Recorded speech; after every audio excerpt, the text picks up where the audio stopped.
of Hawaii Seed. I welcome you all tonight to the Koloa Neighborhood Center to hear Dr. Jonathan Latham speak. Hawaii Seed is really honored to be hosting Jonathan tonight. Thank you all for coming down. It should be a very interesting talk on some new material. I wanted to start out by thanking all of you guys who have touted our GMO-free Kauai bumper sticker for the last 15 years around the Garden Island. It's made a huge difference. And I wanted to also congratulate us as an island, as an island chain, for the victory at the legislature. We know that we need to do much, much more for the people in Waimea. From Polihale to Lihue, we still have much further to go, but it is seen as a substantial victory around the world. People have been working to ban single pesticides. It's not an easy thing to do, so to ban something as toxic as chlorpyrifos is a great achievement. And we hope to continue with the momentum and build off of that for the safety of the families living closest to these agricultural fields. So tonight, thanks to the generous donations and granting from the War Schmott Legacy and the CS Fund, and also Series Trust for printing our red books. Please, all the materials on the table are free. Please help yourself at any time to water and poo-poos. And tonight we will be hearing, as I said, from Dr. Jonathan Latham. Dr. Latham is on his way to Australia, so we're very happy to have him visiting. He was on Oahu last night, Koloa tonight, and Maui later this weekend or next week. The 7th. The 7th, great. And we will be live streaming tonight, so other people will be able to enjoy this who aren't able to be here. I'm going to give a short introduction to who Jonathan Latham is and his work. Dr. Latham holds a master's degree in crop genetics and a PhD in virology, and is a co-founder of and executive director of the Bioscience Resource Project and the editor of Independent Science News. And we're very pleased to have him here tonight. Please give him a warm welcome. Thank you.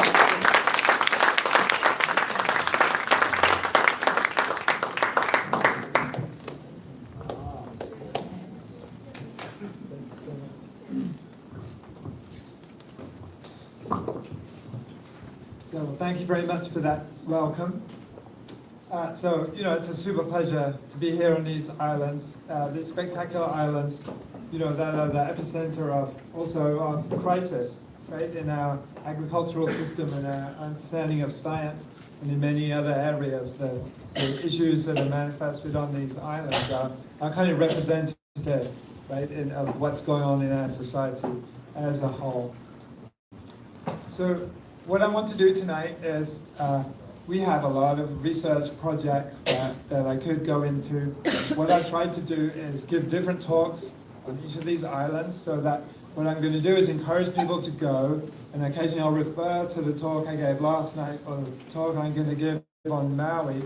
So each one is basically different. The message, I'm not going to contradict myself in that sense, but the message is basically similar, but what happens is that there's so much evidence in favor of what I want to show you tonight that what I'm offering is something quite different in many ways. But you also want to know the evidence, right? What is the actual supporting data for what I want to say? So what I wanted to do was bring different pieces of evidence to bear in each talk. So the kind of outcomes are a little similar, but I hope that you'll find that the evidence in each case compelling. So we have a small non-profit. Its focus is food and agriculture. The reason why its focus is food and agriculture is that, can we move the slide? So, just to backtrack a tiny bit. This is the website that most people know us from, right? It's called Independent Science News. Most of it is about food and agriculture. But we do investigative journalism, as well as independent research that we publish in the scientific literature. Next slide, please. So our focus is food and agriculture because food and agriculture is the nexus of our ecological and social crisis. If you think about concerns, if you're concerned specifically about climate change or specifically about water issues or specifically about coral reefs or specifically about rainforests, you will find if you trace back those causes far enough that almost certainly they will primarily come back to agriculture, right? Agriculture is occupying such a humongous acreage on this planet that it essentially becomes the cause, even of things that you might not expect, like immigration. For example, the immigrants who are in many cases coming to other countries is because they've been displaced from the land, right? So agriculture is the nexus of all these issues. And what's interesting about that nexus is also people are coming to understand the key role of agriculture. And so that is what the food movement is, right? One of the positive developments that I really strongly see, and I've written an article actually called Why the Food Movement is Unstoppable. And the purpose of that article was to kind of explain and understand the food movement, and a lot of it has to do with the fact that if you eat well, and you eat food that's not polluted with chemicals, and if it's local and so on and so forth, what you end up doing is solving all of these problems all at the same time. Right? So instead of focusing on climate specifically, or rivers and lakes specifically, you can focus on the food, and it's actually a really powerful lever to organize change. And that's what the food movement is about. These people are simultaneously solving many, many problems in our society. So, and the second part of our mission that we see is understanding the ideas that lie behind the kind of directions of our society, right? What are the mental structures that cause us as citizens or corporations or officials of the government to act in the way that they do? And our feeling is that these things are not enough understood among ourselves to actually act in a effective way. And so what we've done is spent a lot of time trying to understand what those ideas are that drive our society. So an example of that is many people believe, because they've read it thousands of times, that we're approaching a food crisis, right? That at some near point in the future there will be some kind of population overshoot or whatever will cause there to be food insecurity because of a lack of supply. And what this story is a myth, right? It has no basis in science, in modeling, in any kind of evidence, but it portrays agribusiness as our saviors, right? That is its purpose, right? It's repeated and repeated and repeated by all kinds of people who have an interest in producing more, overproducing, selling more chemicals, selling more GMOs, right? But this entire narrative is a myth. It has no basis in evidence. So this is the kind of story that we would like to share with people, right? Because many people don't buy organic food. In my experience, people don't buy organic food because they think it's immoral. Because if they buy organic food, then somebody has to starve, right? So the agribusiness is portraying this whole battle over the food system as a moral battle. And it is a moral battle in many ways, but it's not that moral battle, right? This is about something different. But it gives them this narrative gives them an opportunity to portray themselves as the good people in all this, which they're not. So I'm not ready to change it. So this is a project that is part of that narrative. It's a question of how do we understand the role of our government in the regulation of chemicals that are sprayed on our food, in our fields, that end up in the waters and oceans, and essentially in our bodies.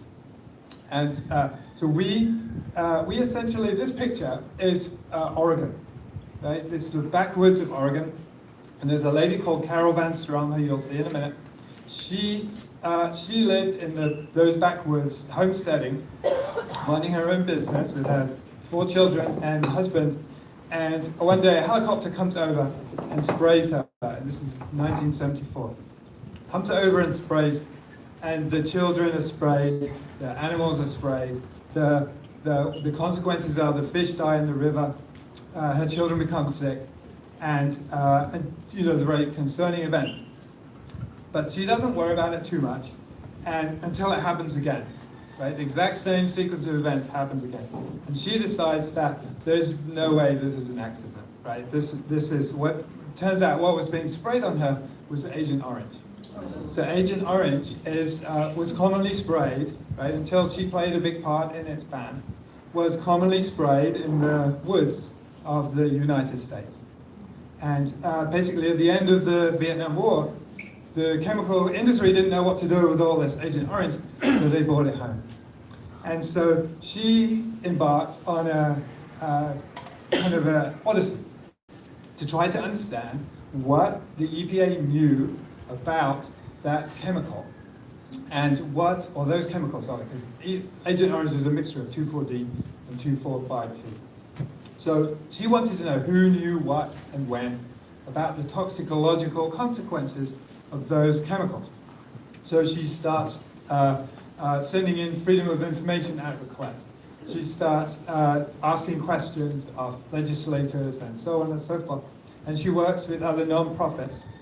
And she gets involved in lawsuits. She obtains discovery documents. She obtains whistleblower center information. And she develops a huge collection of papers that are internal documents of the EPA, of the chemical industry, and other regulators. And those are the basis of the papers that we have saved for the internet. Right? She saved them in a paper form. And the reason I know about them is because she was writing for our website, and she had all kinds of claims about the collusion of the EPA with the chemical industry, which I had never heard, stories that I'd never heard before, and that but she couldn't provide the evidence, right? I mean, I live in New York State, she lives in Oregon, and she could not support what she said with PDF files that I could share, that we could put as supporting evidence for the stories she wanted to write. And so I made some phone calls and discovered that, what was known about, it turns out that Carol Van Stone is reasonably well known in veteran circles and many circles of people who are concerned about environmental issues. Can we have the next slide? So that's her on the left, actually. The gentleman on the right is Peter von Stackelberg. So he is a person who is involved in this project. So what we ended up doing is raising money to basically scan all the documents that Carol has. So this is her office, and she has a barn where all these, basically 3 tons of documents, nearly 3 tons of documents are stored. So these are the contributors to this project. So these 3 individuals supplied papers. The people who actually did the work are these individuals, and then we were one of the organizers along with the Center for Media and Democracy. So, and we got financial support. Next slide, please. So we're talking about 20,000 documents, about 250,000 pages, somewhere around 2.5 tons. They come from Freedom of Information Act. They come from different government agencies. They come from different companies, some of whose names you'll recognize. And they primarily are about dioxins, pesticides, and PCBs. So dioxins are the contaminants of Agent Orange that were primarily responsible for all those birth defects and veterans, harm to veterans. Next slide, please.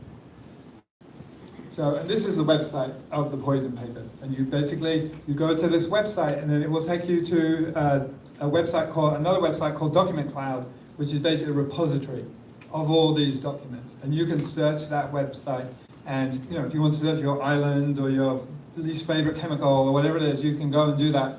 And if you're lucky, you'll troll up some more information. So this is Carol's story. She was very important in essentially the ban of Agent Orange in the United States. So without her work, it's unlikely that ever would have happened. And she, so essentially, what was banned actually Agent Orange is two different chemicals, 2,4-D and 2,4,5-T. What was banned is 2,4,5-T. And she wrote a book called A Bit of Fog, which I recommend to people. It's a harrowing book, right? But if you want to know the truth, then it's a pretty good one. So I recommend that people take a look at that book. Next slide, please. So what I want to do today is talk about the science of dioxins and the EPA's role in that. So last night I talked about fraud in chemical testing. I talked about how companies essentially are supplying data to EPA that they know is not true, and that is being used as the basis of chemical approvals. And I'm going to give you another angle on that story tonight. When I talk in Maui, I'm going to talk about the EPA's evaluation of those chemicals.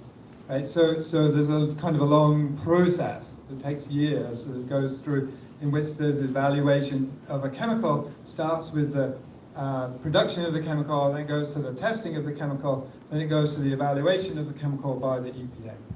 So this is a long bureaucratic process. First of all, I should give you some information about the science of dioxins so that you know the background to this. Because there's a whole ton of scientific literature about the toxicity of dioxins that has basically concluded that these are astonishingly toxic compounds. There is no such thing as a safe dose of dioxins. Yet we all carry those chemicals in our bodies today, every single one of us.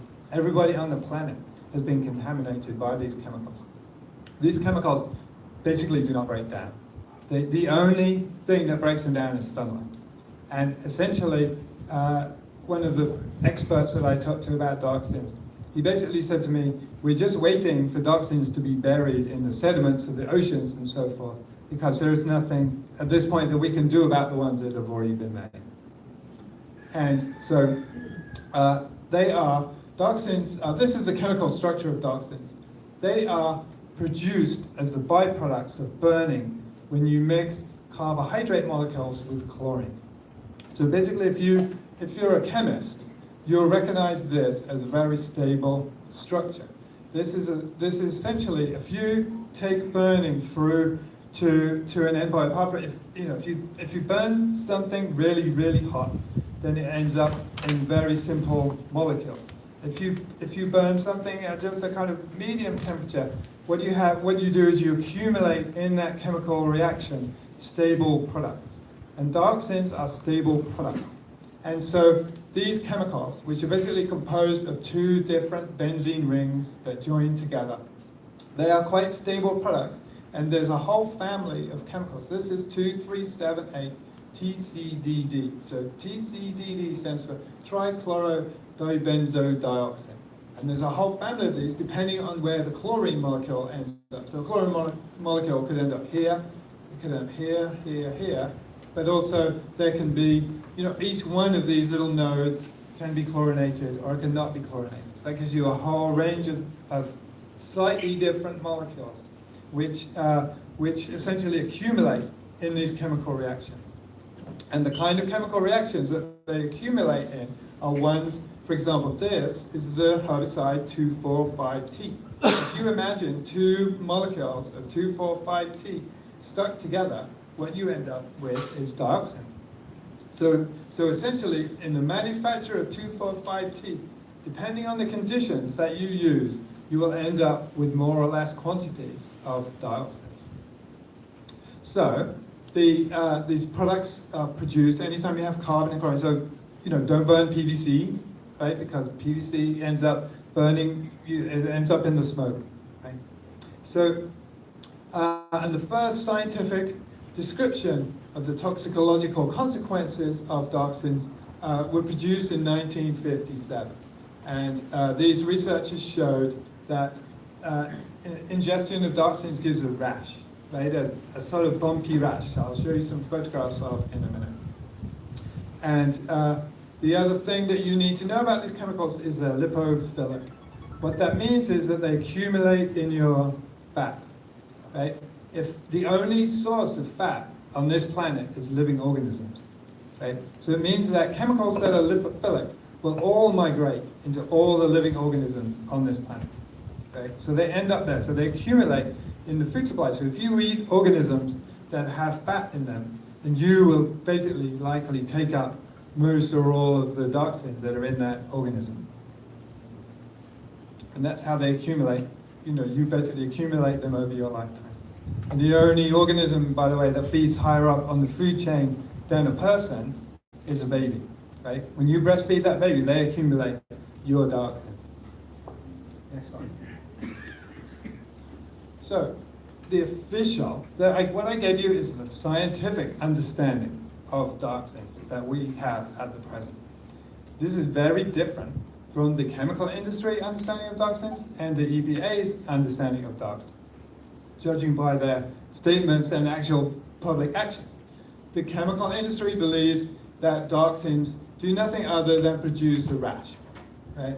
This is a picture of the rash. It's not a trivial rash. It takes many years to go away, but it's also accompanied by things like loss of libido, liver toxicity, various other consequences that are the real harms, if you like, of dioxins.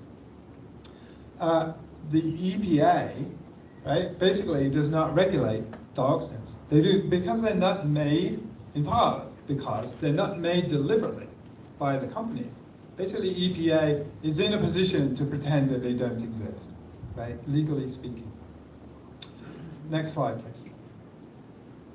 So, but if you read the papers, you find out what the chemical industry actually knew about dioxins, right? So there's a Dow report, for example, which is in there, which explains what the chemical, for internal distribution only, what the chemical industry knew and knows and knew about dioxins and when.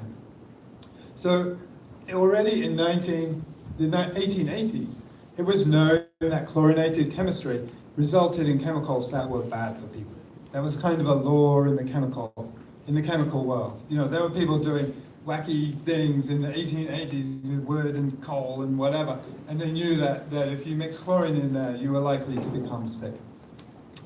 In 1945, Dow was making special precautions in its manufacture of trichlorophenol, which was basically an intermediate in some of its chemical processes. So this is a chemical compound which looks quite similar to dioxins, right? Once again. So in 1964, Dow in Michigan started to make Agent Orange in large quantities for the Vietnam War. And they, as a consequence of that, ramped up their production. And basically, straight away, started having problems with workers developing these rashes. And essentially, the workers began complaining because they associated these rashes, which are very obvious symptoms, with more fundamental effects on themselves, right? They talk among themselves and they understand that people who work in certain parts of the plant become more ill than people who work in other parts of the plant. So, and Dow has an internal report where some of this information comes from. Basically, the management is basically explaining that the workers are demanding protections from these chemicals. So the workers the company starts by putting a doctor in the building where the trichlorophenol is being made. And then they end up basically walling off the whole thing, right? So nobody can come and go. Because, they're failing to deal with the toxicological consequences of manufacturing these chemicals. So, and in 1965, the beginning of 1965, Dow, is having problems. They're making all this Agent Orange, but they don't know how to solve the toxicological problems.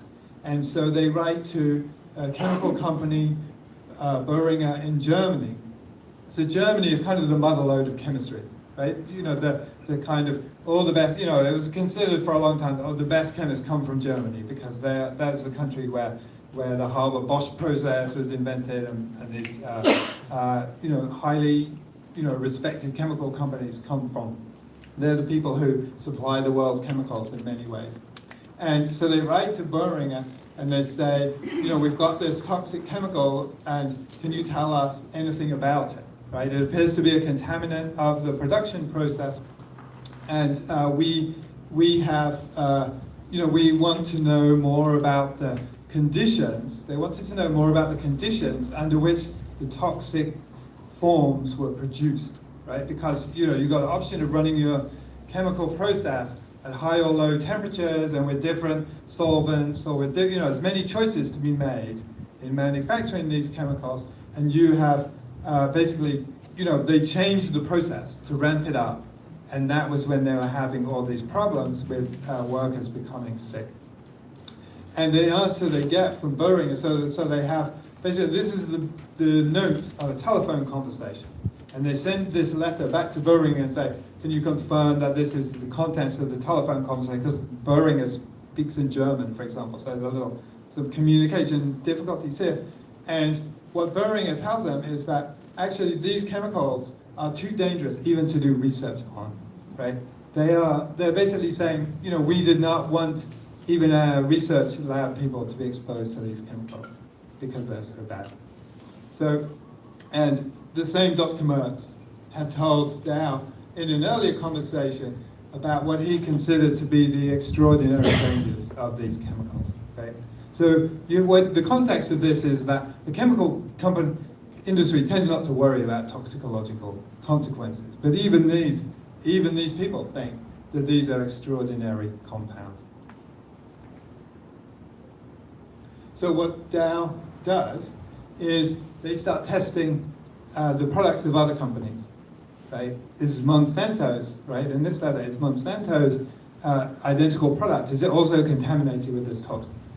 And the answer, what Dow concluded was that Monsanto's trichlorophenol was also contaminated with dioxins, what they considered to be a high level, and Dow thought the Monsanto's product should not be sold.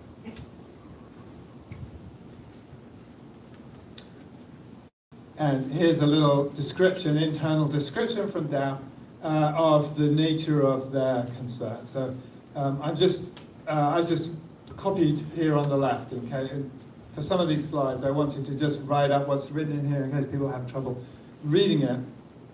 But it says, as you well know, we had a serious problem in our operating plants because of contamination of 2,4,5-T with impurities, the most active of which is 2,3,7,8 tetrachlorodibenzodioxin. This material is exceptionally toxic. There is some confusions with the names here. So in the early days of these chemicals, there's no agreed nomenclature, right? So some people are calling them dioxane, some people are calling them TCDD, some people are calling them tetrachloro, you know, and because so there's just they're all the same thing basically. This material is exceptionally toxic. It has a tremendous potential for producing chloracne, so that's what they're calling the rash, and systemic injury, right? This is a rather important statement here, and systemic injury.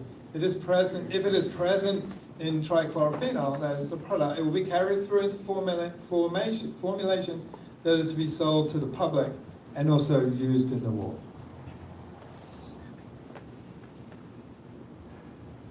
So Dow's next step is to take, basically write to everybody else in the chemical industry and say, we have a problem here. And so they write to Monsanto, they write to Hooker Chemical, Diamond Alkali, Hercules Powder.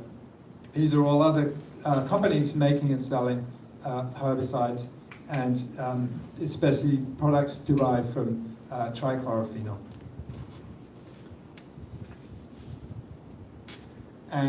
But this is a rather interesting letter, right? This is from 9 years earlier.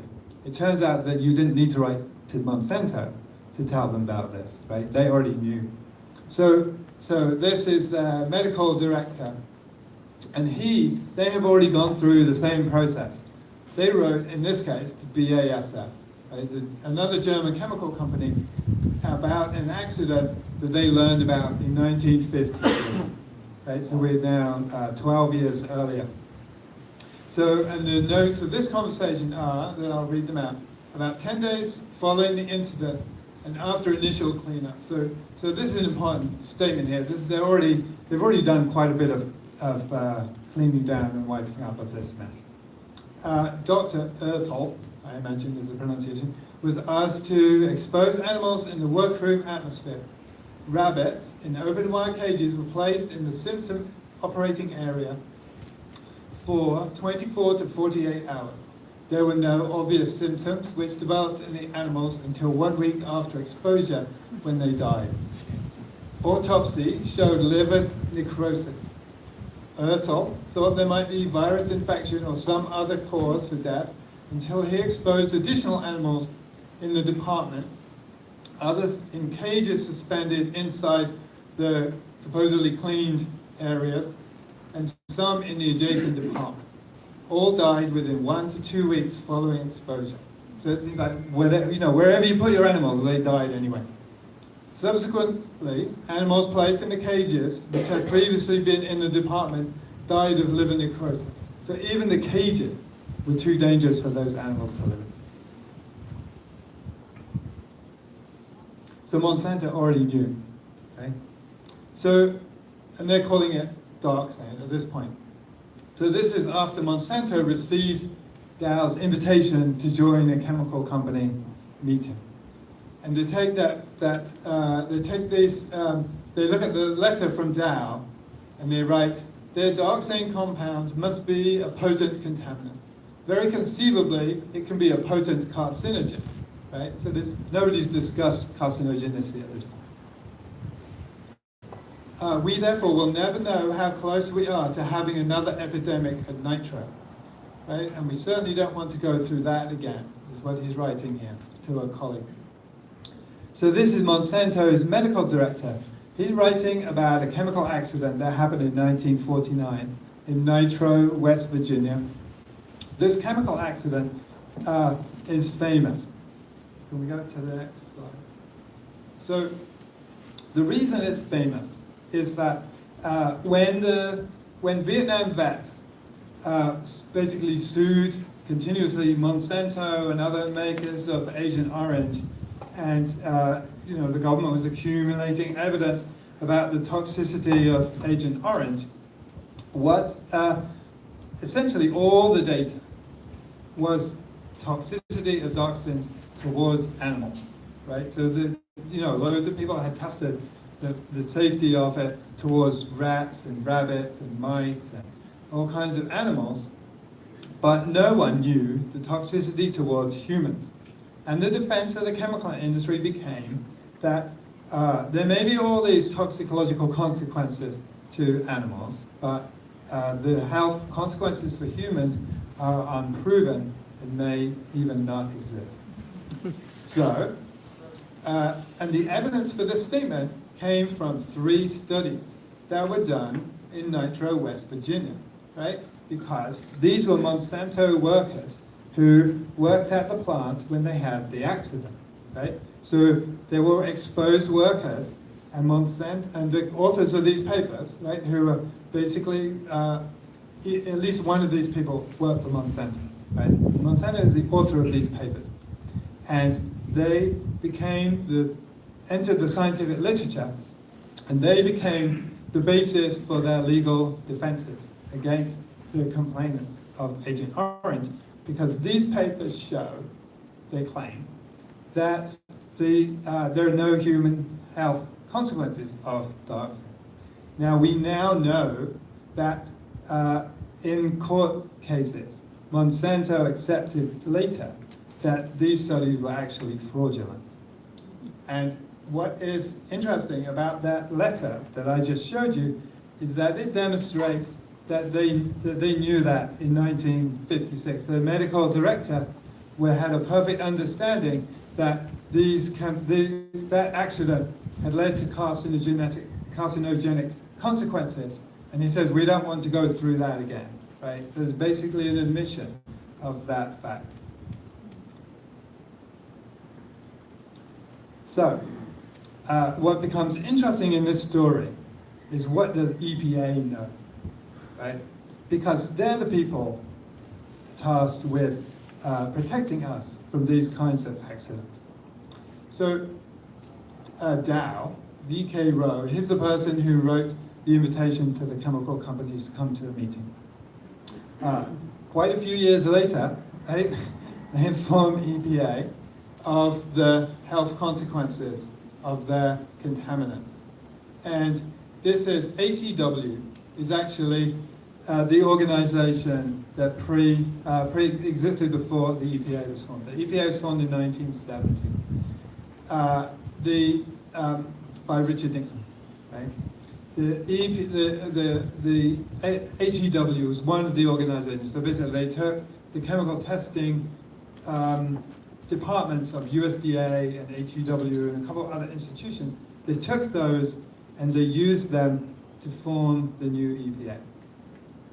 And so EPA knew, right? They call the toxicity quite astonishing. Can we have the next slide? So EPA knew in 1970, but as I told you, EPA actually basically does nothing to regulate toxins in our environment. But there's kind of good news, right? 2010, EPA publishes a document, Remediation Goals for Dioxin in Soil, a Comprehensive Environmental Response, Compensation and Liability Act, and Resource Conservation and Recovery Act sites. So these are basically Superfund sites, right? What standards should the cleanup of Superfund sites be held to? So this is something, right? Can we have the next slide? But it's a preliminary report, right? So they've been known about this since 1970, and they published a preliminary report. Can we have the next slide? It's also interim. It's an interim preliminary report. Can we have the next slide? Yeah. They're not quite the same, right? Because we're underlining recommended. There's also guidance. And you want to go to the next one? But it's just a draft, right? So in 40 years, EPA has got that far, right? And I want to just point out how long it took BASF to discover the toxicity of dioxins, right? It took them 2 weeks. They did one rabbit experiment, right? And they knew. So this is the level of incompetence that exists, or lack of desire, really. It's not incompetence, right? It's lack of desire to actually protect the public that exists among the EPA and has existed. This 40-year process, right? That is several generations. The people who initially drafted these information, you'll see, several generations of EPA staff have basically been and gone in the time of the drafting of this legislation. Sorry, draft preliminary legislation. But EPA, in reality, understood pretty well the toxicity of dioxins. Right? What they did this is from 1982, right? Still slow, but as the dioxin crisis was unfolding, because basically dioxin is produced, essentially, I should have said this earlier, is produced not only with 2,4-D and 2,4,5-D, but essentially in any chemical reaction where you're mixing together carbohydrates and chlorine molecules and doing chlorine chemistry. And many pharmaceuticals that you ingest, for example, are likely to have chlorine molecules in them. Any of those chemical processes are likely to result in some level of dioxin production. Right? The closer you get in your chemical reaction to the structure of dioxins, the more you're likely to have in the final product. So EPA understands this, right?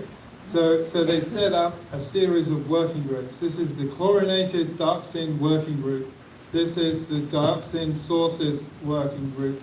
This is the DTF it's down here to handle specific policies and future situations. So basically they sort of divvied up the work, right? But they conceal the existence of these committees from Carol and have Freedom of Information Act request. Right? So she's asking EPA for this information about what they know and when and what's their decision-making process and the minutes of those meetings, but they don't give this information to Carol and other organizations that are requesting it. So this is basically a secret. This is a secret committee. Yeah. But this secret committee is already discussing in 1982 the cleanup options, right? In 38 years earlier, then the final draft report was produced. They're already discussing the options for cleaning up superfan sites. Should it be down to 0.01 parts per billion? Should it be 1 part per billion, or should it be 100 parts per billion? Right? The discussion of the cost-benefit analysis and the feasibility and so on and so forth for these different levels of cleanup. And here's some more evidence that EPA understood perfectly well the toxicity of dioxins. So Agrichemicals, who already knows this, right? At this point, has been told that it should treat the dioxin-contaminated land around the Bloody Run with the same level of precaution as it would with plutonium. Wow. Right? So plutonium is something that basically lasts forever, and there's no safe dose. Right? So this is the equivalence of between dioxins and plutonium. So I just want to draw some interim conclusions here. So, the first is the simple thing: we've all been exposed, and if you're exposed, you've been poisoned by dioxins, and that there is basically no solution except to stop making them, because you can't even make them and then purify them to remove them from many of these processes, right? It's just too difficult. And then what are you going to do with the product anyway? So EPA is perfectly well aware of this, but has basically done nothing for 50 years. And they have actively worked to cover up the problem. So they've concealed what they knew.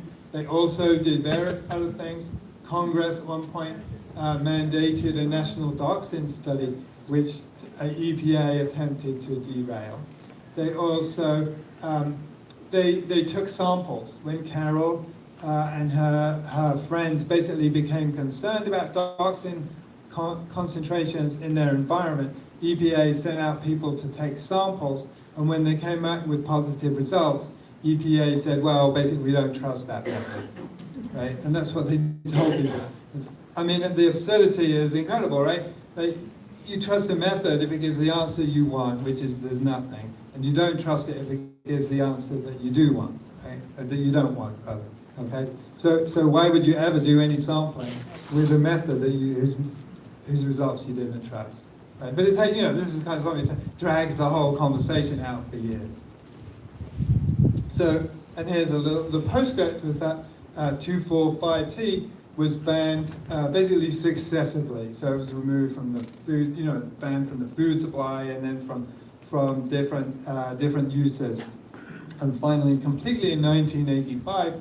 But 2,4-D, right, which is a chemical that everybody knows, is still on the market, right? And it is contaminated. All 2,4-D is contaminated with some level of dioxins.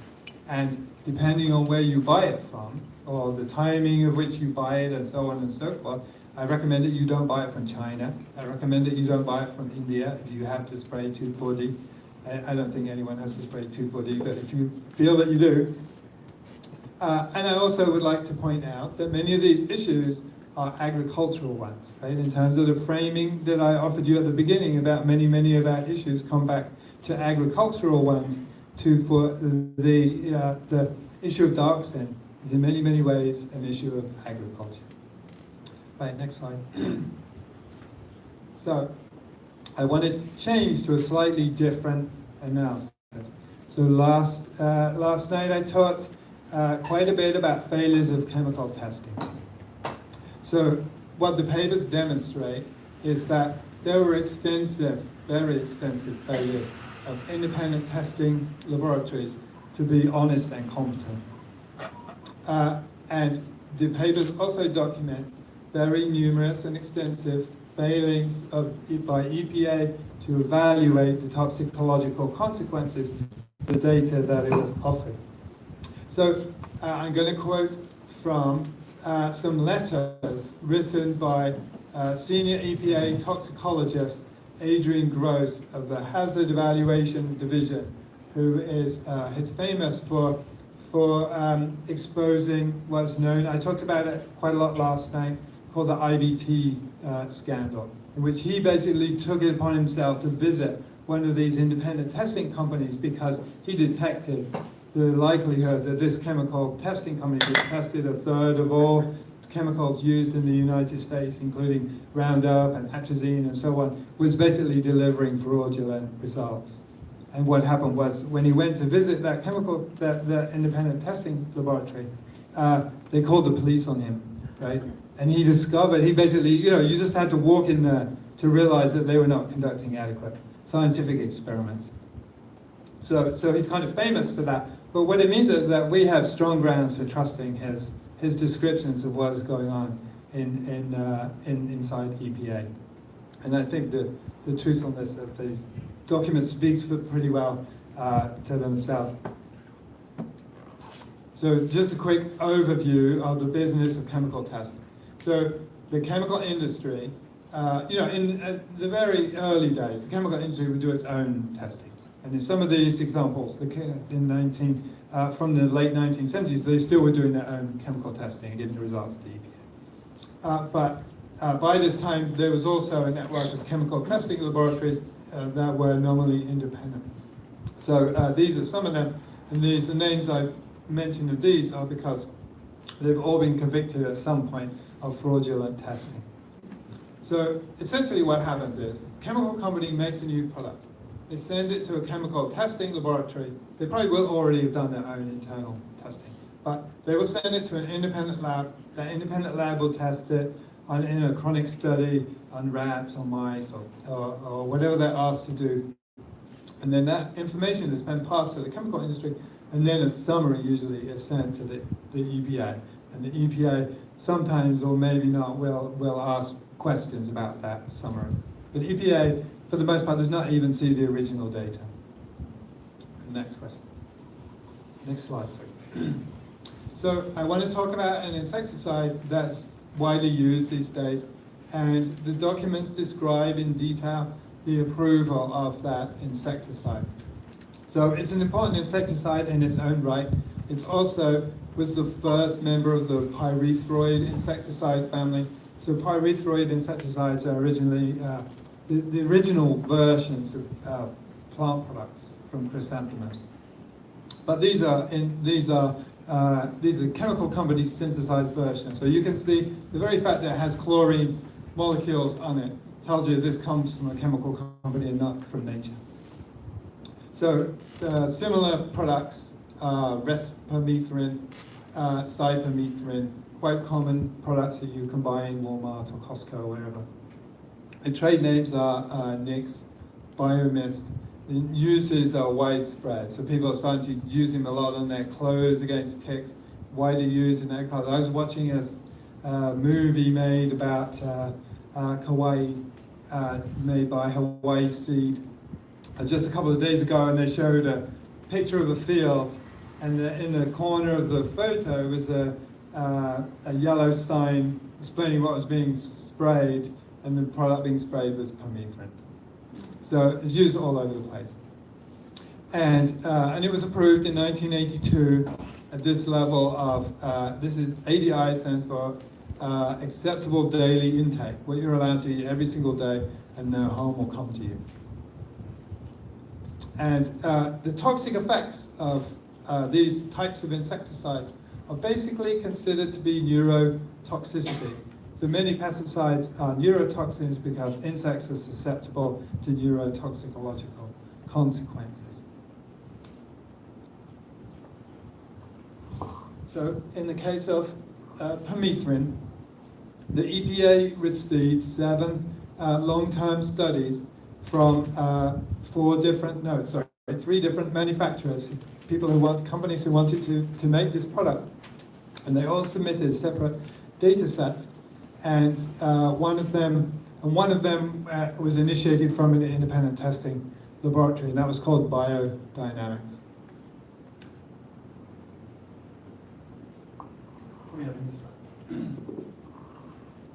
So, but here's what Adrian Gross wrote about one of those experiments that were submitted to EPA. So when you submit an experiment to, when you basically submit data to a company, to EPA, when you do these toxicological tests, when you do these toxicological tests, basically it's an agreement between the chemical testing company and the EPA that you will do an experiment in a certain manner, and that you will test certain tissues, and you will look at certain things, which is supposedly ensures that if the animals all turn out to have lung cancer, that the company doesn't then forget to send in the data about the lungs, right? So you agree in advance what you're going to test and how you're going to test it, and you agree the entire protocol with the EPA. So he's complaining that large amounts of the data is not being included in the test, right? Which invalidates the statistics and so on and so forth. So the liver is missing in 10 cases, the pituitary gland is missing in most cases, and different animals to kill at different stages, different amounts of data is missing. But any missing data is a red flag, right? There's two interpretations of missing data, right? One is incompetence, and the other is fraud. There are no other interpretations. So, and I'm going to read this for its whole. So he writes, so this is a letter to his superior, right? That's the same as with the last comment that I showed you. It is worth noting that, as with the previously listed study here, no attempt at examination by the toxicology branch of the original laboratory records for this work was ever carried out. As far as I know, no tissues were examined histopathologically by any of our own pathologists or by any of our selection, and I, for one, know nothing whatsoever on the identity or competence of the pathologists who were responsible for this particular work carried out in the UK. It seems to me that before we can conclude that this study is fully useful in the safety assessment for this pesticide, or that the adverse findings reported are of only marginal concern, we ought to provide for the American public some assurance that our confidence or sanguine attitude on our part with respect to this study are not misplaced. This is particularly important if we keep in mind that for those experimental studies on permethrin which were audited by us and for which pathologists of our own choice have examined the available material, it was determined that either such studies had major flaws in their execution or that the circumstances under which they were carried out were not truthfully reported to us, or the number of tumor-bearing animals in such studies was significantly underreported. Can we have the next one? So, and here's another page from a little later in his report. He says, for this particular experiment, no professional pathologist was in attendance at the time the experimental animals were dissected after death in order to record grossly observable pathological alterations in their carcasses and tissue. So what he's saying here is that if you don't have a competent person present, you can't possibly collect the data on what's going on with these animals, right? So he's saying these experiments are meaningless. And here's a case in which he writes about a slightly different chemical called oxamyl. So he's pointing out here that considerable numbers of the animals, in this case, several mice were judged to be in an advanced state of autolysis. Right? So autolysis is basically an animal has died in its cage and is so rotted that you can't actually do an analysis of that animal. Right? So the agreement in this case, which he pointed out in an earlier paragraph, was that the animals would be examined twice daily to see if any of them died, right? Because that enables you to then collect the animals and do an examination of them to find out the cause of death, right? Which is important for the experiment. And he's saying, basically he's implying that, if an animal has been sitting in its cage and is rotted utterly, they're probably not inspecting the animals twice a day. And he points out that many other animals had also advanced post-mortem autolysis, but it wasn't quite as bad as for the animal to be completely unobservable. But it will still inhibit the analysis, and it still implies that the company is basically doing a terrible job of conducting these experiments. And then he points out, I'll read this one too, as noticed with other studies discussed in these pages, this is the company Burroughs Welcome. In these pages, the reliability of the conduct and reporting of this particular work is not touched upon in the assessment, which devotes to it a grand total of 2 paragraphs at the end of it, page 7. So he's commenting on EPA's internal final assessment of permethrin. He says, yeah, we find that in July 1981, the original toxicology branch reviewer of this study drew attention to the fact that the registrants originally reported virtually all tissues from virtually all animals in the experiment to have been examined histopathologically. The same information was given again to the EPA following a specific request for clarification of this on June 29, 1981. Yet, when we insisted on a signed statement to this effect from the pathologist who actually carried out such examinations, a very different story was presented by the registrants. Right? Basically, the company is lying to EPA without any consequences resulting from that. So, and then he ends his analysis of the study of permethrin. He says, basically, you've got terrible data, misreported. And so he writes, I cannot see how anyone in complete control of his senses could place any kind of reliability in any study conducted according to such practices. In view of all this, I would conclude that none of these 7 studies can be regarded as having established that permethrin is safe from a carcinogenic point of view in a reliable fashion. And in fact, he concludes the opposite. The evidence is overwhelming that permethrin has a marked tumor-inducing or carcinogenic activity, which is expressed in many different forms. So his examination of the data comes to a completely different conclusion to EPA. EPA concluded basically you can almost eat as much of this stuff as you like.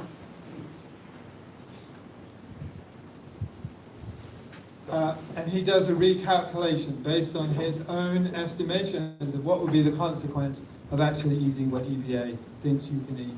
And he concludes that depending on the version of depending on how you do the calculations, he says between 1 and 5 per 1,000 human consumers are likely to get cancer as a consequence of permethrin, or using the other method, that the cancer rate from permethrin will be between 5 and 10% of the whole human population. And he concludes, I should think that risks of cancer of this order for a relatively new insecticide are unacceptable to any rational person. Next slide, thanks. So I want to think about how to interpret this data, right? So I presented evidence last night of different departments of EPA, different people, different institutions, not different institutions, but in different separate cases. Right? Basically, the exact same phenomenon of EPA being confronted with basically overwhelming evidence of human harm and yet doing nothing about it. And I want to offer a suggestion here, so what's going on? So, when most people understand the EPA to be not functioning properly, they attribute it to one of 2 things. They either argue that there are kind of revolving doors in which people are being essentially offered jobs after they leave EPA, or they come to EPA from a chemical company, and that they're derailing decisions and manipulating the process in that kind of a way. The other idea that people often have is kind of a nebulous idea of regulatory capture. Right? And regulatory capture is a sort of description that doesn't really explain what is going on. If you look in the academic literature, people talk about regulatory capture. The definitions of it are very vague. Like, is it a process? Is it a result? People discuss whether there's strong regulatory capture or weak regulatory capture. It's not a very clear interpretation of what is, and it doesn't explain anything. Right? It's not generating any understanding from that description. So what I want to offer is an explanation of what is really going on in these situations. So I want to point out this idea actually. It comes from a whistleblower at EPA that I know. It's not fundamentally my new idea. What he points out is that EPA, I'm not actually quoting him directly, I formulated it for myself, but what we think is that basically EPA and its senior administrators serve at the behest of the president. That president does not want to be troubled by environmental concerns. If troubled by them, she is highly unlikely to take the side of the environment or public health. What that statement basically says is that if EPA discovers a problem with an important product or an important company, basically could or should fine a company, a large company, a very large sum of money, and damage its business prospects, for example, that essentially what's going to happen is because the head of the EPA can basically be fired by the president at any time. What is in EPA's interest is not to go there with the president. Because basically, if you're going to bankrupt Monsanto because they've spread toxic chemicals everywhere, basically you're going to have to get the president's approval to do that. Right? They can't do it without that approval. So everybody at EPA knows that the president is not going to agree to that because she is not likely to be an environmentalist or to understand the issues, but also is, these are their campaign donors, right? And it's not their campaign donors, it's the banks that are going to suffer because they've lent this company money and so on and so forth. So the basic understanding of everyone at the EPA is that essentially we as an institution cannot go there, right? It doesn't matter what the administration is, we cannot take that battle into Washington because even if we wanted to, we wouldn't win it. So what every EPA staff member understands is that they will not be able to challenge these industries, so the only alternative to that is to bury the information that might embarrass them, right? It's kind of like a self-censoring status, right? If you bury the information, especially at an early stage in the process, then nobody at EPA has to be troubled with their conscience or their so on, risk their salaries or their careers in order to share this information, right? There's an expectation that your supervisor, your juniors will not pass that to you, and if you obtain that information, you will not pass that to your seniors, right? So essentially, you have a situation where the ideal solution to EPA is actually to have a fraudulent chemical testing industry, right? Because that means the EPA doesn't even have to receive that information in the first place, right? So it solves their problem. And so what they do, and you can see this in the papers, is they use a whole host of the internal culture of EPA is to use all kinds of pseudoscientific arguments, such as controls that were not included in the experiment, or going back and having a look to see whether the tumors in the rats were really tumors or whether they were merely lumps of some kind of unspecified kind or whatever. They'll go back and they'll re-examine the data and they will look at it again, and if it still looks problematic, then, for example, things will happen like administrative fixes. What I'm describing are things like the people are asked to do an evaluation on an impartial data set. So you will give to an external reviewer, or you'll give to some staff member half of the facts. And then they will come back with a conclusion that, well, maybe this chemical isn't really so bad after all. But the simple reason is they weren't given all the data, right? So you see these kind of wheels turning inside the administration, whose purpose is to basically to avoid generating any kind of challenge to the chemical industry. So, and what this does is, because many people never see this going on, right? Especially when it happens at the very junior levels, you don't even know that your people, your colleagues, your people in different departments are bearing this information. So you feel quite good about this, right? You feel that you're a kind of quite a gung-ho environmentalist, ready to challenge the EPA, the chemical companies if the need arises. Right? But basically, the information is being buried at all these different stages. It becomes no particular person's responsibility to bury that. Everybody does their little bit, right? And that's what you see in these papers, is the kind of distribution of the burying, of the collusion, if you like, is between all the different steps in the process. So, and what this idea of proactive collusion essentially does is it explains many of the observations that we have.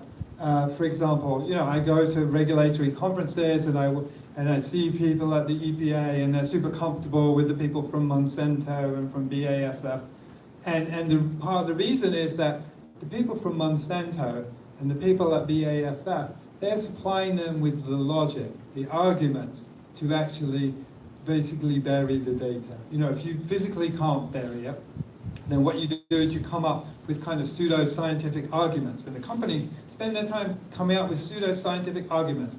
For example, if you demonstrate in a toxicological test that male rats develop cancer because of a chemical, female rats don't, you have a series of you have to interpret that data. Right? Is it the male rats that are giving you the real results, or the female rats that are giving you the real results? Is it just causing consequences for the male rats? What EPA, the bias of EPA, is basically to assume that every positive result is an aberration. And what they do is they basically see these arguments going backwards and forwards. Well, we didn't see it consistently across the sexes, therefore it's probably some kind of an artifact. Right? And so they will just reach these conclusions, and that will become the conclusion. And then essentially, when the argument moves to the next bureaucratic level, the fact that the chemical produced consequences for those male rats will have disappeared from the decision process. So what I think is that the theory of proactive collusion is actually a very useful contribution to theories of government. And so we have the theory of regulatory capture, which, as I said, is poorly defined, was historically an attempt by right-wing economists from the University of Chicago to basically discredit the process of regulation. Right? What they wanted to do is basically argue regulation is hopeless, therefore don't even bother trying. Right? It was a way of undermining the idea of regulation, when the proper way to think about regulation is not that it is a sort of, an annoying feature of government. It is the central feature of government to adjudicate between competing interests in a society. Right? It is a very fundamental thing that cannot possibly be, imagined away or washed away or disregarded. Right? If you're not doing any regulation as a government, you're basically not doing a single thing. And so it's important that we don't, imagine regulation as some kind of a special case of government, because that's essentially what all government is essentially about. And the regulation is discussed in the Federalist Papers, for example. The founders, understood regulation to be a fundamental thing. Whether it was railroad rights or whatever it was, you still had to have somebody adjudicating between these interests. So the traditional view of regulation is adversarial. Regulators defend the public interest and registrants fight for approval, and the standard theory is that complications arise because of revolving doors and so on and so forth. And what I want to argue is that proactive collusion, right, basically EPA making arguments internally on behalf of the chemical industry in order to avoid problems, is basically a much more helpful way to understand many government agencies. So it's not a denial that there are revolving doors, and sometimes that's important. But what I want to argue is that the idea of proactive collusion is, what's the right word? It is an important part of a super important part of the process of government. So, and here's a quote. It's one of my favorite quotes from a book what the emperor cannot do, right? What I'm arguing here is that this is an old process, right? This business of administrations, basically, at the expense of the general public, creating a power structure that basically allows the corporations, for example, and the government to coexist peacefully, right? We end up being the victims in this process, right? If we're not careful and not active enough. And so this is from a story written in 1880, and it's kind of a fun book. It's a set of sort of mythological tales about the real nature of government. I recommend people, take a look at. It's short, but it's basically about the fundamental problems of government. Like even a good emperor, right, has a lot of difficulty actually ensuring good outcomes for the population. Supposing such person existed, because usually there's all these layers of bureaucracy of people who basically don't want the emperor to find out that his people are suffering and starving or whatever. They were, these stories, the officials of the palace will not let the emperor leave the palace, because they know if he leaves the palace, he will find out what the true life of the people is, and they've been telling him that the people are happy and joyful and love him and so on and so forth. Right, next slide. So, and these are the remedies, right, to this situation. If you imagine that you could actually adequately support whistleblowers. We do not adequately support whistleblowers at the moment. We could actually offer whistleblowers financial rewards, right? If whistleblowers actually could demonstrate their case in a court of law to everybody's satisfaction, we could actually help these people, because they're risking their lives, their careers, and so on and so forth by blowing the whistle. So another solution to this is to make regulators much more or fully independent of the presidency. Right? If you have an institution like the EPA, who's basically you require that independence on the part of that agency. What you could do is make it more like the Supreme Court, or more like the Federal Reserve Bank. Right? Those individuals, people who run those institutions, are basically much more independent of the president than is the head of the EPA. And you can also separate the rulemaking and enforcement functions of the EPA. Right? At the moment, if you commit a crime like murder, there's a law that was written by Congress about the illegality of that act. There is a police force that will find the evidence and mount a prosecution, and there's a judicial justice department that will supply a judge and essentially ensure the fairness of that prosecution. Right? You divided those functions into three different parts. If you break an environmental law, it's probably been written by the EPA in the first place, and the EPA essentially what it does is it writes loopholes into the law so that chemical companies can never be prosecuted. Right? So essentially what the EPA does is they're supplying those three separate branches of government all within one agency, and that allows the agency to become inescapably corrupt. So, and just to end this little section here, I've written an article at the back, Unsafe at Any Dose, which is basically about whether science is even in principle capable of distinguishing safe from unsafe chemicals. Because imagine a new chemical is invented. The question then becomes, is it safe for your brain? Is it safe for is it a carcinogen? Is it safe for your immune system? Is it safe for your any other body part that you may want to think about? Is it safe for future generations? There's a whole ton of questions that need to be answered in order to be reasonably assured that that chemical is actually safe. And basically we do not have enough money to conduct enough experiments to actually do that process. We do not have the financial wherewithal. If you think about all the combinations, for example, we release hundreds of chemicals into the environment. They exist in combinations with each other, if you, for example, experience that chemical at different life stages, you will get different results, for example. So the timing and dosage subtleties have huge consequences for the toxicological consequences of chemicals. If that's really true, right, then most chemical testing is basically either invalid or radically inadequate to actually assure safety, right? So the question then becomes, even if you had an honest regulator who tried their level best to discover the toxicological consequences of chemicals, would they in fact be able to do the job, right? Could anybody afford to do a job well enough? And of course, the other part of this question is, if they did do an honest job, they might well find out that all chemicals are unsafe, right? This is a potential outcome, right?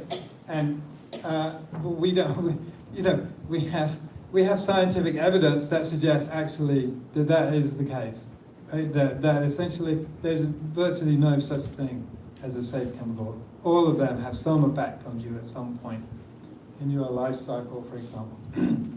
So we have the next slide.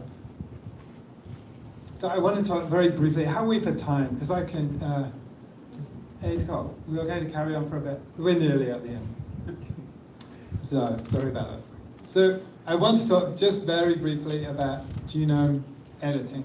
So, this is a subject that has political, technical, hazard, all different dimensions. We could spend a very long time talking about genome editing. Because, for example, if you are going to edit the genomes of wild organisms, for example, this will have effects on neighboring countries. You have to think about the consequences for people in other jurisdictions. So you're going to want, in principle, to have some kind of international agreements about the use of these animals. If you apply gene drives to mosquitoes or to rats or whatever, and you've done it and a hurricane arrives next week and takes those to California or whatever, then essentially you have international incidents on your hands. And that situation arises a little bit in the case of GMO crops, but it will become a lot worse when people start gene editing wild species.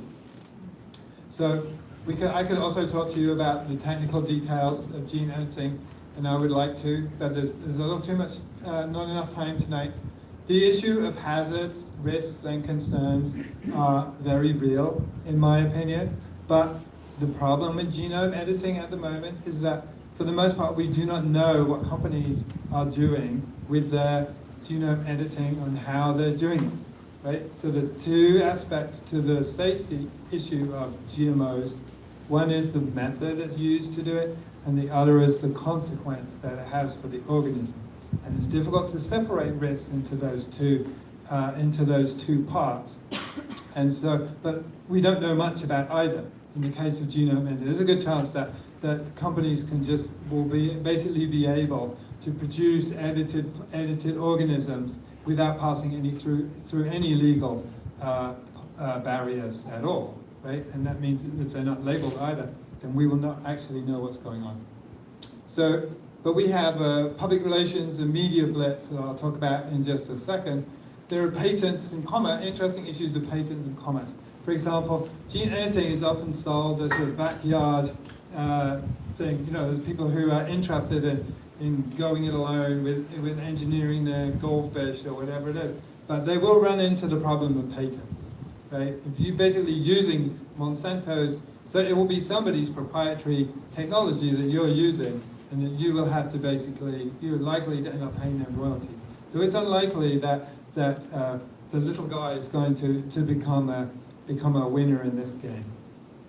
So, and I've written an article actually, which is at the back of the room, which is about the possibilities of regulating gene drives. So gene drives are basically genetic constructs that essentially spread themselves through wild populations. Right? If you want to genetically engineer species that are not agricultural species, so for example, genetic engineering of crops. the company is multiplying the seed and supplying it to the farmers and so forth. So that's how that species, that organism is getting out there. And in the case of wild species, the benefit of engineering that wild species is only as great as the amount of spreading that that gene will do in the wild population. So the idea of gene drives is that you essentially supply a mechanism by which that alteration that you want to make in the organism spreads throughout the population of your choice. Right? So if you want to remove mosquitoes on Hawaii, for example, that you have to supply some mechanism for the spread of the gene that will kill or disable or whatever the mosquitoes in order for that project to be a success. So you need to be engineering in some complex construct into those organisms in order for that spread to occur. Because most genes introduced into a population will just disappear within a few generations, unless you introduce tens of thousands or millions of that organism, okay? And in which case it will still disappear, it will just take longer. So this gene editing, you know, arguably the primary interest of these gene editors is actually to introduce the kinds of genes that will spread through the population. So, and this has, you know, multiplies the political, military, international, democratic consequences of this kind of genetic engineering. So, and these are the kind of applications that people are talking about. So some people are enthused by designer babies or the editing, at least of cell types in individual organisms. Some people by engineering their gut microbiome or you know, organisms that live on your skin, or organisms that might cause microbial contamination of meats, for example. There are people interested in gene editing domesticated animals, domesticated crops, and then there's all these wild species that people would like to, you know, the human imagination of the people who want to do these things mostly runs to killing them, but there are in principle other ways of approaching these kinds of things. But it is a concern of mine that the idea normally ends up being to kill things, and you know, it indicates some kind of philosophical deficiency, in my opinion. And then there's all the military uses that one can possibly dream up. The military has large amounts of money. It is putting lots of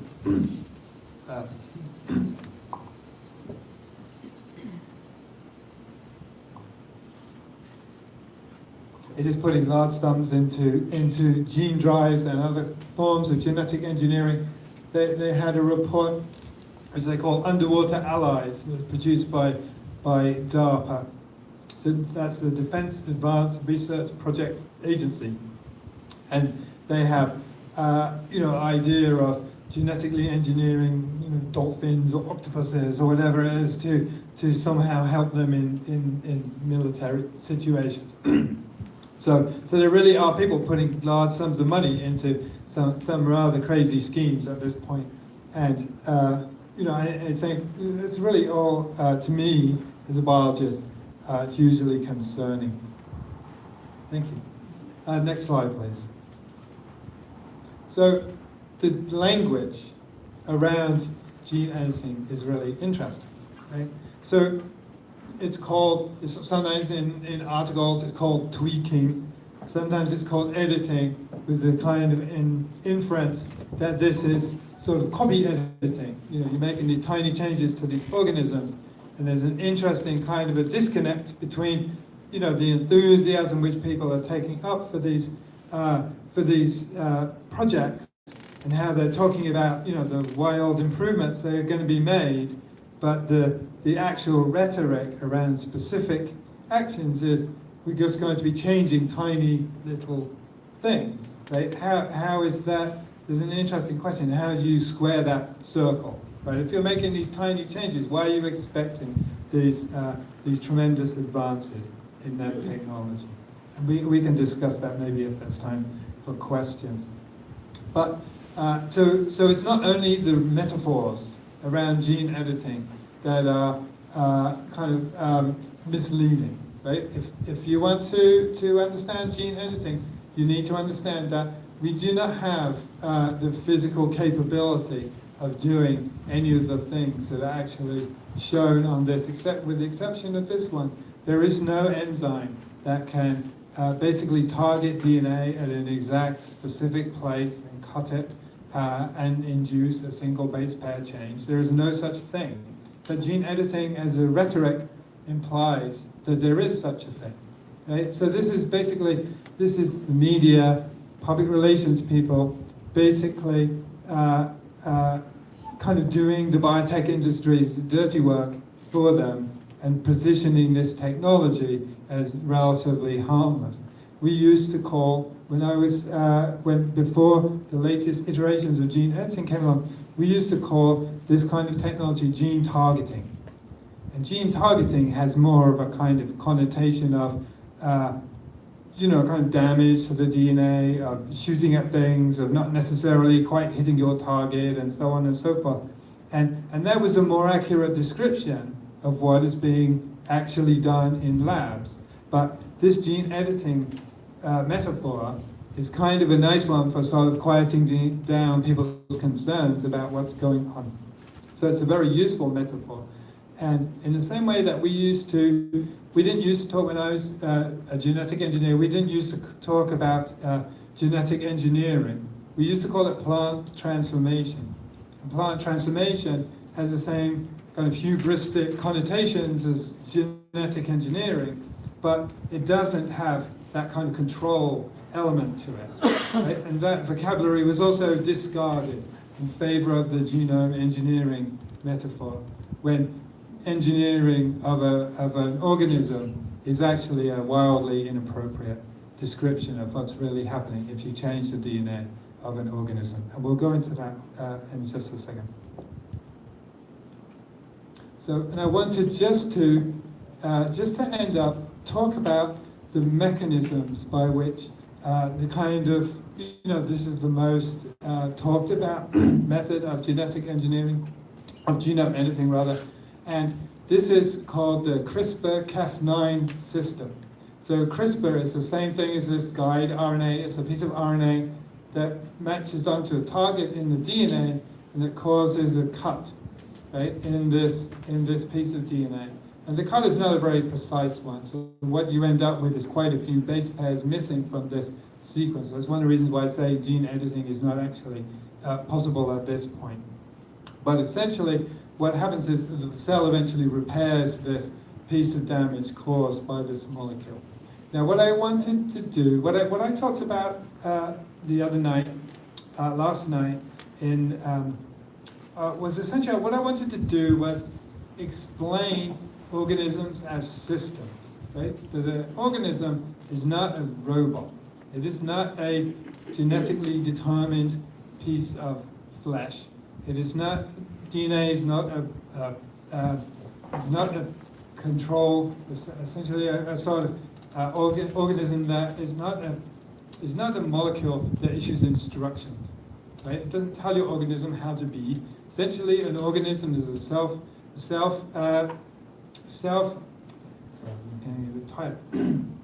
it's a self-organizing, an organism is a self-organized system that is essentially, it's not deterministic, right? It's basically a system, it's a process. If I come and talk to you in a year's time, I will be a completely different set of molecules than is talking to you tonight, right? I basically turn over everything and say, I may have the same mole on the side of my neck, but I've got the same mole on the side of my neck because all of me reproduces itself all of the time. You substitute, basically, you turn over 60 kilos of ATP, the energy that's involved in causing you, this is kind of the energy currency of the cell. You turn over 60 kilos every single day, right? Your molecules are changing continuously, right? That's very different from a robot, right? This organisms are self-organizing systems. It's a very different conceptualization of an organism than is a robot. And I want to just go through the gene editing process with you. So firstly, you understand a little bit more about gene editing, but secondly, what is being described in this little diagram here. So this little diagram describes a protein called Cas9 essentially is doing a cut at a site matched by this guide RNA, and it uses this recognition site as well to guide the accuracy of this intervention, the cutting of the DNA. Can we have the next slide? So this is a more accurate description of what is actually going on in this molecule. So this is a real, kind of a real image, computer generated, but a much more accurate description of that molecule. Essentially, I think we're going to have to go back one slide. So what you can see from that image is that actually the protein is much more complicated than is shown in this blobby picture here. And that's because the process is much more complicated than is shown in this blobby picture. Right? For example, this RNA has to be inserted between these two strands of DNA. What does that insertion is this protein. Right? This blob here must somehow push that RNA in between the strands of DNA. Then this DNA, for example, if you're going to edit a human genome, there's 3 billion base pairs. This RNA has to be matched up with every single one of those 3 billion base pairs. How is that molecule going to do that? Right? It basically has to go through sift through your entire genome and move this RNA through this piece of double-stranded DNA. Right? It's going to go along the entire chromosome, or basically hundreds of meters from here is where it would end up. So this molecule, this protein, must do that process. Probably what happens is it pulls, this is kind of a ratchet, right? It pulls on this RNA, and that RNA moves one base pair at a time through the double-stranded DNA. It moves one step at a time, the 3 billion base pairs. And every time it moves, it has to test whether there's a perfect match between the RNA and the DNA. So it has to pause at that point and do some testing. Then, if there is an accurate match, it then has to bind to this protein here. And this protein, when that sequence also matches the protein, then some part of this protein comes and cuts, which is not an easy thing, right? It comes along and cuts that piece of DNA of that part and in that place too. And think about it also, in order for the protein to move that RNA one step at a time through the DNA, the protein itself must move along the DNA. So basically, it pulls on the RNA and it takes a step backwards, and it pulls on the RNA, takes another step backwards, right? It takes a very complicated molecule to do that, right? This blob completely misrepresents the biological reality of what's going on in this process. So we can go another one. And what the previous slide actually showed is the spiral nature of that DNA, right? The initial picture showed that DNA is a linear molecule, but it's not. It's a spiral, and it's mixed up with other proteins and so on and so forth, right? So the biology that we get taught, kind of the take-home message of the biology that we get taught, is that actually we're told usually a very, very simple story of what's going on in biology, when the reality is a dynamic and fundamentally different process. So this wrestling is a pretty good analogy of what's going on, right? This blue wrestler, in order to win the, forgive me if I don't know anything about wrestling, because I don't. But this blue wrestler is trying, I believe, to get this red wrestler's shoulder on the ground. So he has to put his knee on his arm, and then he's trying to keep this leg out the way. So he's pulling on that leg, and then he's got his arm wrapped around this leg to stop that leg causing some trouble. Right, and then somebody's got their arm under here, and it's his arm, I think, holding this red arm in place. And that is the process, right? It's this wrestling that is going on when that protein is doing that process. Can we go to the next slide? This is pretty much the last slide.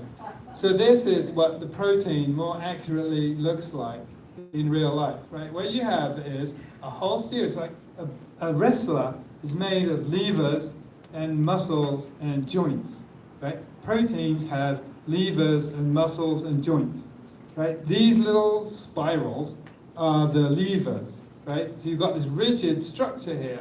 At the end of this rigid structure is a joint, and that is attached to another part that will no doubt will be a pulling part.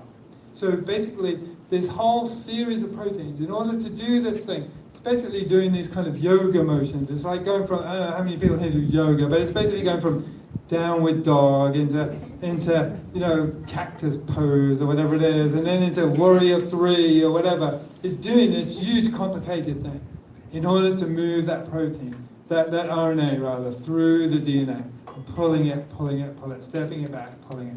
So I just wanted to end here with kind of a description of the complications of biology, right? That you never get explained in school. That was never explained to me even in graduate study, right? We have this very complicated world in front of us that we apply all these super simple solutions to, right? And then we wonder why they don't work, right? Well, it backfires on us, right?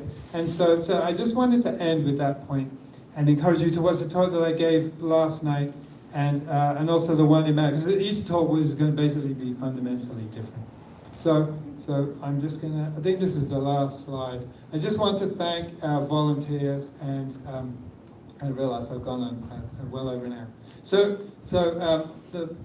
This is my kind of co-conspirator, Alison Wilson. He's the co-founder of the non-profit.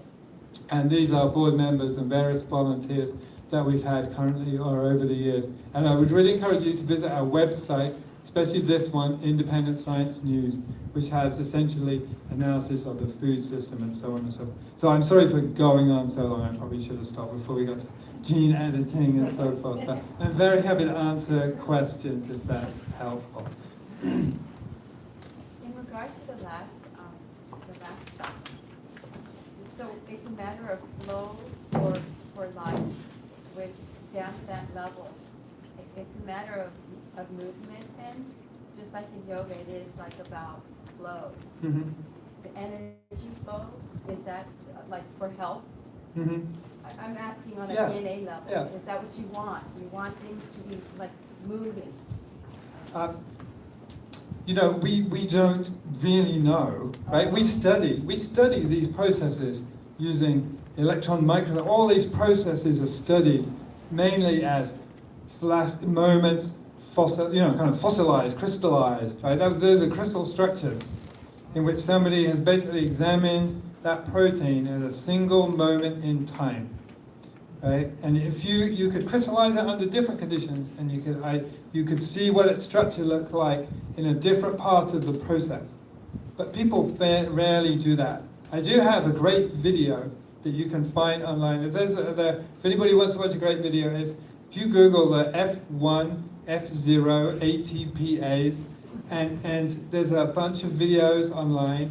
What it is, this is a multifunctional protein that is a molecular motor, right? The natural world has motors that work exactly like your car motor does, in the sense that you have basically rotations going on inside a stable structure.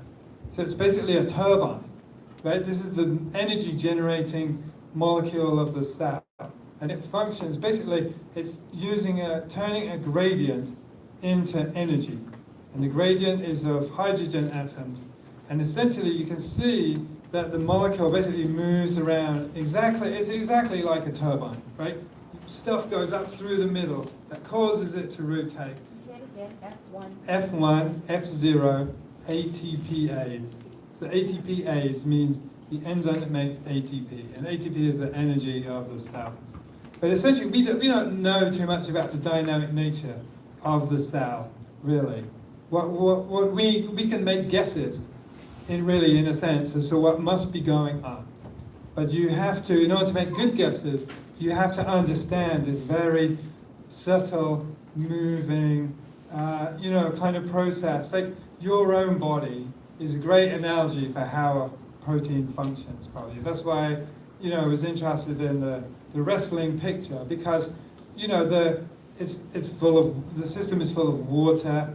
There are energy points at which, energy molecules are being applied. So basically, external forces are causing this process to happen, right? Energy must be supplied to that protein in order for it to work. And the energy must be supplied probably at the right time or the right place or whatever it is. And there are systems for making it go backwards, and there are systems for making it stop, and there are systems for making it go faster. And so we can guess, we can speculate about many of these things, but in reality we don't actually know.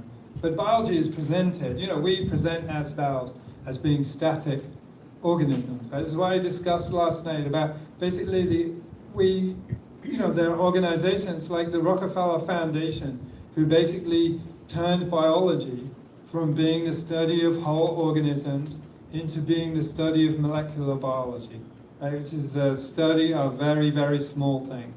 And the Rockefeller Foundation are famous as eugenicists, right? What does eugenics imply about an organism? What eugenics implies is that there's a very small molecule or some very subtle things that exist inside you that you can inherit, that basically are issuing instructions, right? That make you be a criminal or not be a criminal, make you have IQ or have a high IQ or a low IQ. It gives you good social graces and so on and so forth. This was the basis of eugenics, right? This is what these people, if you're a eugenicist, you have to believe that, right? This is what Adolf Hitler believed, right? Was that basically Jewish people, mentally ill people, gypsies were incurable, therefore they had to be wiped out, right? But he was basically taking eugenic philosophy and taking it to its logical conclusion. But the understanding of that eugenic philosophy is that somebody cannot just be changed, right? If you don't like the way they behave, you can maybe have a conversation, we understand, you can have a conversation with them and ask them to behave differently, or maybe change the law, or change the incentives, or whatever it is. But eugenics is about the static nature of organisms. And that is the philosophy of biology today, right? Is that organisms basically don't change. And there's all these implications to that, right? I believe that our fear of death basically comes from the idea that you don't understand that you can change, right? And so we fear that change, right? Essentially is what we're doing when we're fearing death. So we basically, the death is a kind of insult to our biological understanding that we have, and we don't want to face that insult because all the way we act in the world depends on our understanding of each other being basically static and unable to change. We don't see people like that. We don't see organisms like that. So we have this whole fixation in agriculture, for example, on plant breeding. Right? We don't like to change our agricultural system to use organic methods and change the system and change the context of the organisms. Syngenta just wants to come and breed better crops. Right? And they want to breed better crops because they think that the genetic determination of the actual species that you eat is the way to affect change in the system, to make better crops. Right? And so you have gene editing. The point of gene editing is you basically fall into this trap of imagining the only way to affect change in the system is by altering the DNA of that organism. But it isn't the only way to affect change. There's a whole ton of ways to affect change.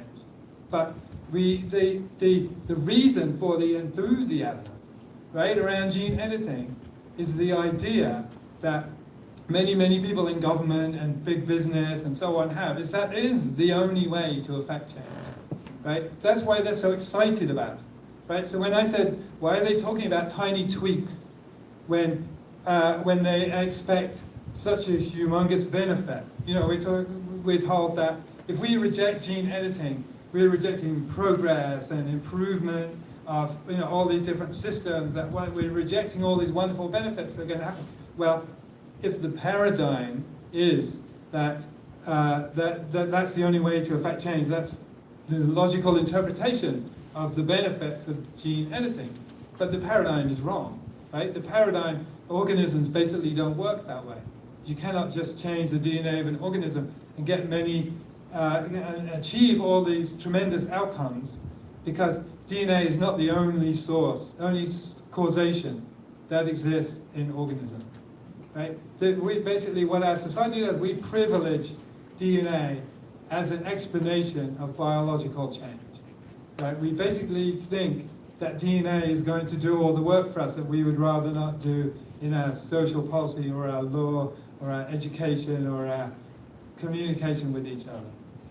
So we have this kind of ideology that the food movement and that we as ordinary people basically need to overcome, right? So we have a fundamental barrier between the fundamental difference between the way biology as properly understood will cause you to think, or that alternative medicine will cause you to think, or that yoga will cause you to think, or traditional knowledge will cause you to think, and the way that we think actually as a society, right? That's why the people who rise to the top are Rockefellers and Gateses and stuff, who believe most ardently in this genetic determinist nature of an organism, which is not supported by any science, right? They think it is, right? They think we've thrown all this money at the Human Genome Project and that's demonstrated something or other, but really it's demonstrated very little.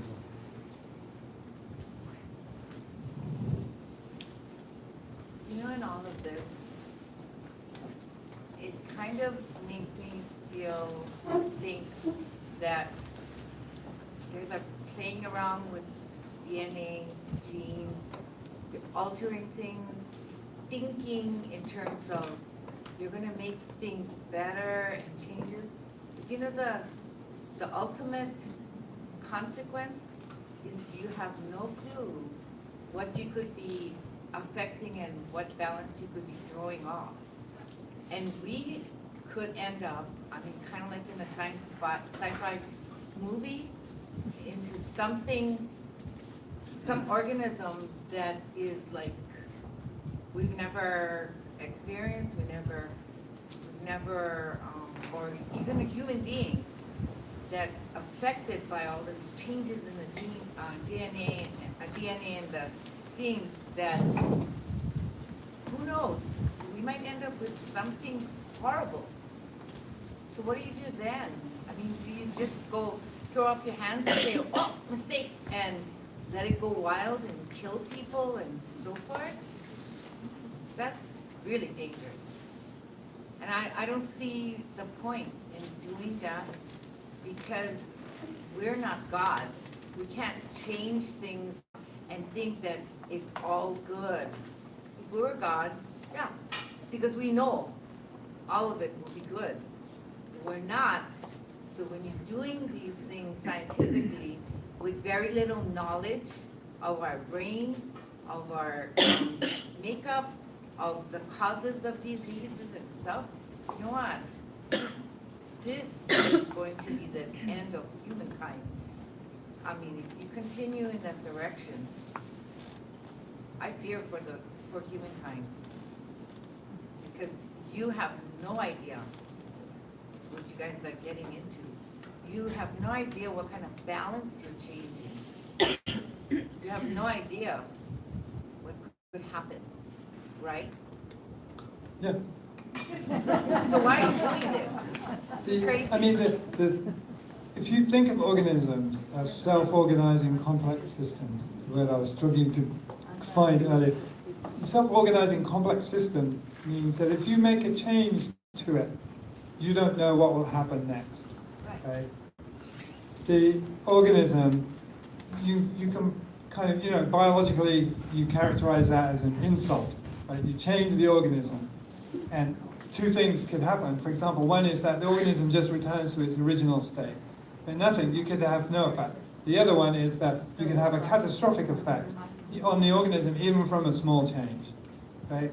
So that is the reality. I totally agree with that. Is the reality of organisms, right? And but the biotech industry, for example, you know, goes along with the philosophy that we have in our society that essentially the changes that one can make are controlled, right? And that goes along with the theory of genetic determinism. And but essentially they can't. If they wanted to actually accept the reality, which is that those consequences are not predictable, there's not something you can tell either the regulators, nor your investors, nor the general public, right? They're never going to go with your philosophy, right? Which is correct, basically. And I would even add to it and say, not even God knows what's going to happen when you make a change to the system. No, even if you can have all the information you could possibly want, you still would not know actually what was going to happen. Oh, except God knows what can happen. He knows what we're fooling around with. That's not good. So, yeah, so we're happy, Jerry, are we happy to keep going? I'm very happy to answer questions. I am here. Okay, all right, the gentleman at the back. Yes, okay. If you wanted to find out what a GMO, when you do splicing in a GMO, Yeah. you have to study on the Darwin concept, the displacement factor or the strain. You have to relate back to that. And if you actually want to see the characteristics change in displacement, you have to look at the hybriding process of what they do, and you see the characteristics change in the hybriding process. That's the way you're going to see the GMOs, is to see the hybriding process of the displacement factor. Except that it doesn't show you the extent of what will be displaced in the GMOs, because the hybriding one, you go into so many steps of process until you arrive to your characteristic. And I wanted to ask you another thing about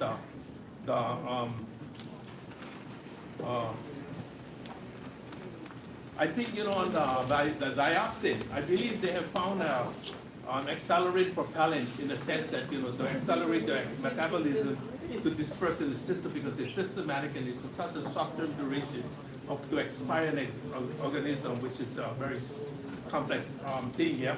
So I believe they found like a steroid, anabolic steroids, you know, for people to accelerate their changes in their things. So I feel that in chemistry, they have found ways to destroy insects and plants and things. They found accelerants. Okay. And to accelerate their metabolism, I believe. Oh, okay, thank you. Did you still have a question? Yeah, let's make this, are you okay to make this the last question? Well, it will be put online. I'm not quite sure. You know, I'll be giving this sort of Maui talk, so they'll kind of form a kind of triple, a kind of collective, if you like, that should work well together. And Hawaii Seed is going to put that on the YouTube channel. And we also have an Independent Science News YouTube channel where we will put that too. I don't have a question, I have a comment. Okay. It's Monsanto, French Monsanto, right? The French would be Monsanto. I'm calling more Diablo. Diablo is the enemy, my evil. Right. Thank you very much, everybody.